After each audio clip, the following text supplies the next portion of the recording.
Activision Call of Duty has been known to create controversial choices for their video games. Or one of the biggest ones that I have witnessed firsthand and noticed about was SBMM.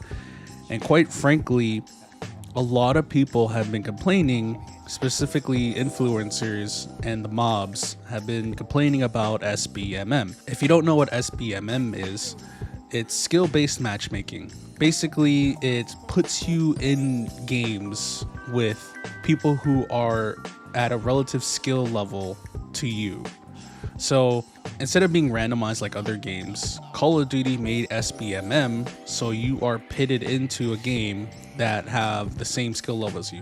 So for example, if your kill to death ratio is pretty average, like 1.10, and your accuracy is okay, you're most likely going to be placed with other people with that same skill level. And back when that was announced, people were very upset about that. And for me, I never understood why until I looked at the finer details. And the truth is, a lot of these people who are upset about it are usually the good players and usually want to take advantage of what they call the Christmas noobs or the sale noobs. Basically people who are just getting into the game because of Christmas or sales or whatnot. And that's pretty much what it was down to. And most of the time, the people who are complaining about this are big influencers or people who don't play almost 8 hours a day playing this game. These are probably just people who got off their job and decided to hop on. And for me, I've always liked SBMM because stuff like that. Before, I used to play games like 8 hours a day. I used to play Call of Duty matches 8 hours a day. And that was when I would get off work on my full time and just spend the rest of the time just not eating and just playing games. And surprisingly, I would get paired up with people on my skill level. And quite frankly, I was fine with that. Because even though it's nice to get a kill streak, it is pretty scummy to get a kill streak off of someone who looks like they handed their controller to their 6-year-old brother. And recently, Activision Blizzard released a 25-page study with a A/B test where they secretly progressively turned off SBMM, and it turns out everyone hated it. So it really does show that people don't know what they want unless they're told to like what they want.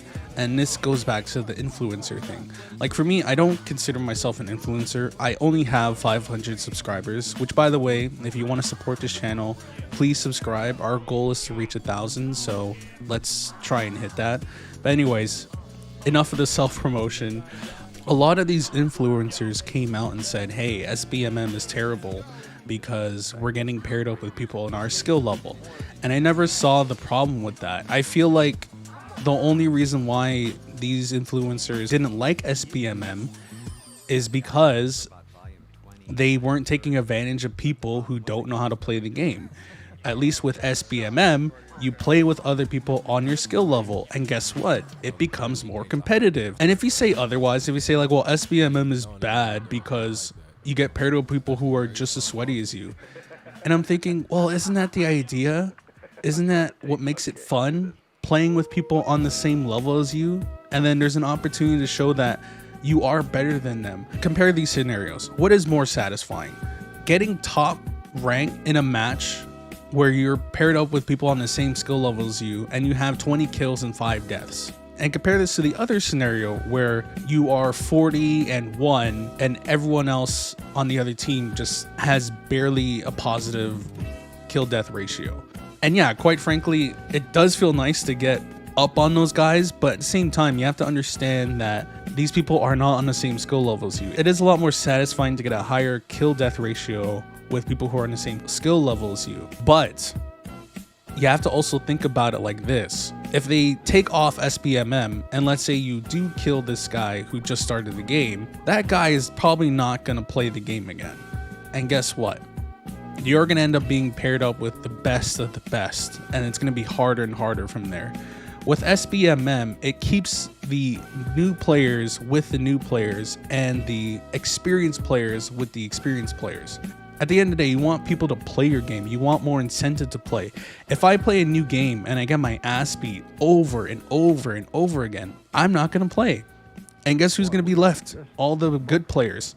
And then eventually all the people who aren't like that good or people who aren't trying to sweat every single day, they're going to stop playing because all that's left are the good players.